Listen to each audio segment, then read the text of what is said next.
Him also has fallen into the brigandage. Now, the Punch is reporting that the renowned playwright had traveled to attend the Sibiu International Theatre Festival. His ordeal began after he arrived just after midnight and missed his official reception party.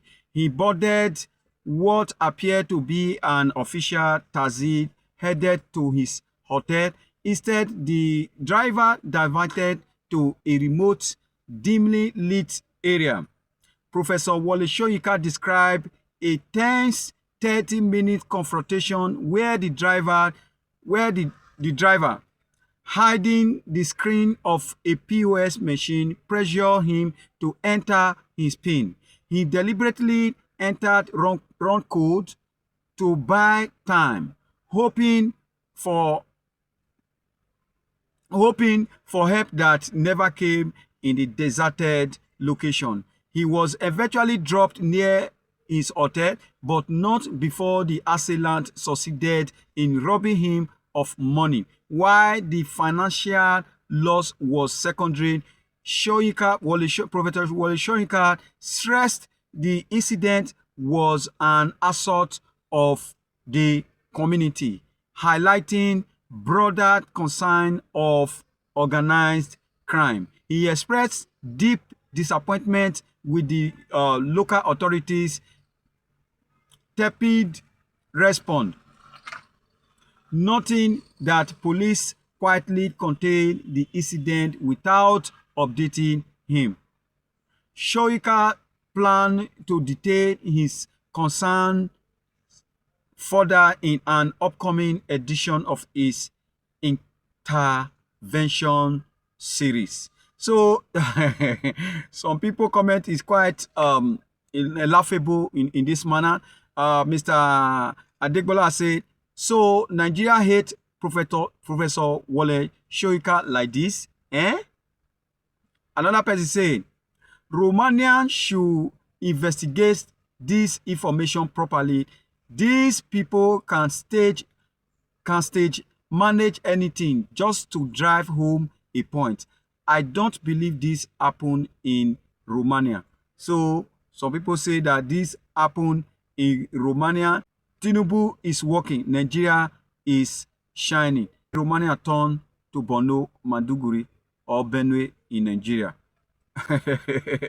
At least Nigeria is working now. Let him enjoy the fruit of his work. So one thing that people don't really understand about this kidnap we talked about here, or this robbery we talked about here, it did not actually take place in Nigeria here. Now, this is what people don't really know. You know, he's a well-respected man all over the world. He was actually invited to Sibiu Theatre Festival. You know, he's the only person that represents Africa, especially West Africa, in so many competition when it comes to playwright and every other thing. He's a well-respected man. So internationally, he's been invited to deliver lectures and to scrutinize films and play novels and all that. So he went to Romania to actually attend this event. And at the end of the day, what has been happening in Nigeria actually happened to him in Romania. I know Professor Wole Soyinka has not experienced this kind of thing in Nigeria, but out of the shore of Nigeria in Romania, he was actually cornered and asked to withdraw. So like Romania, like Nigeria. So this type of thing can actually take place in Romania.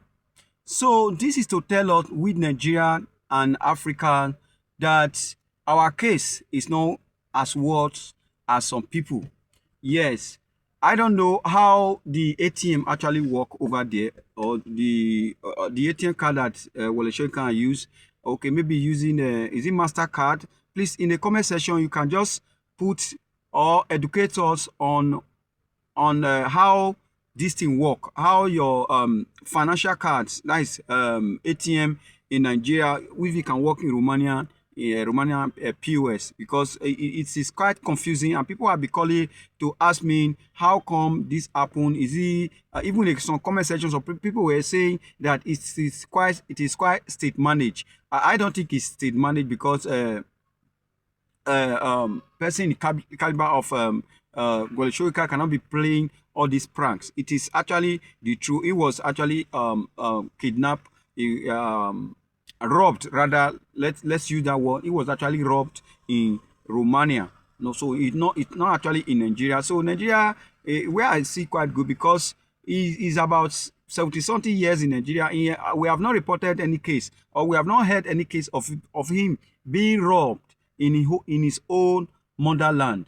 So the only grievance that people actually, have against Wole Soyinka is that he had he took a stance, or he took a divide when this campaign was going on. He had to support whoever he need to support, of which he has the fundamental right to support whoever that he need to support when it comes to Nigeria politics. And he supported Bola Ahmed Tinubu, and some people from obedient camp, from articulated camp, and other camp. They were like, you are not supposed to do this. You are supposed to be the father of the nation. So he's a human being too. So he has to take a stand and all that. So people coming to comment section and batter him, saying that because he support Buhari and support Tinubu, and the kidnapping have been happening in Nigeria, is having a share of what is happening in Nigeria and all that. So this event did not even happen in Nigeria. It happened in Romania.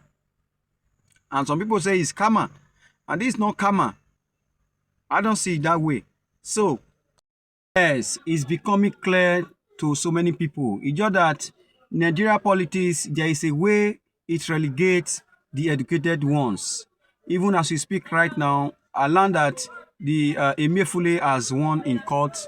And don't forget, Sanusi was relegated by Guje, the then governor of Kano State.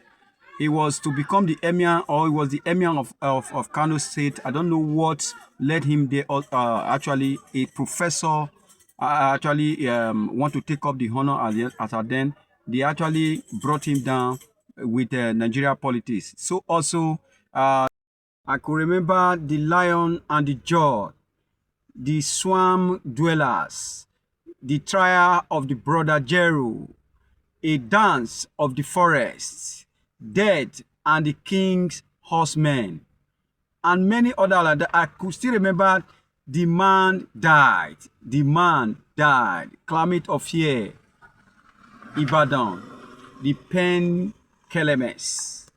Remember this man and how he won awards and all that, but not until the politics, Nigeria politics, actually creep in, and people see it as being tribalistic, supporting Tinubu, being his brother, even when he's not doing well. Even Buhari, to some extent, I think he supported Buhari to some extent, and